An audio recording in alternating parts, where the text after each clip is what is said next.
যে স্বামী কোনো কাজ করার আগে স্ত্রীর সাথে পরামর্শ করে এবং স্ত্রীর মতের গুরুত্ব দেয় এবং স্ত্রীর কাছ থেকে কোনো কিছু লুকায় না, ওই স্বামী কোনো কাজে ঠকে না।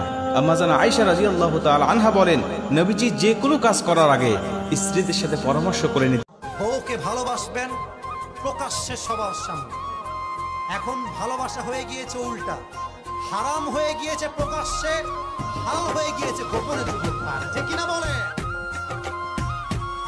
স্বামীর ভালো হলেও আমি আছি, স্বামীর খারাপ হলেও আছি আমি। আমার স্বামী খারাপ হলেও আমার স্বামী ভালো হলেও আমার স্বামীটাই তো আমার। ঠিক কিনা বলেন?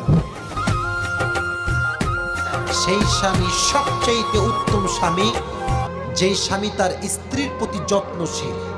সেই স্বামী সবচেয়ে উত্তম স্বামী যে হচ্ছে রোমান্টিক স্বামী। সেই স্বামী সবচেয়ে উত্তম স্বামী যে তার স্ত্রীর দুঃখ কষ্ট স্ত্রী বলার আগে সব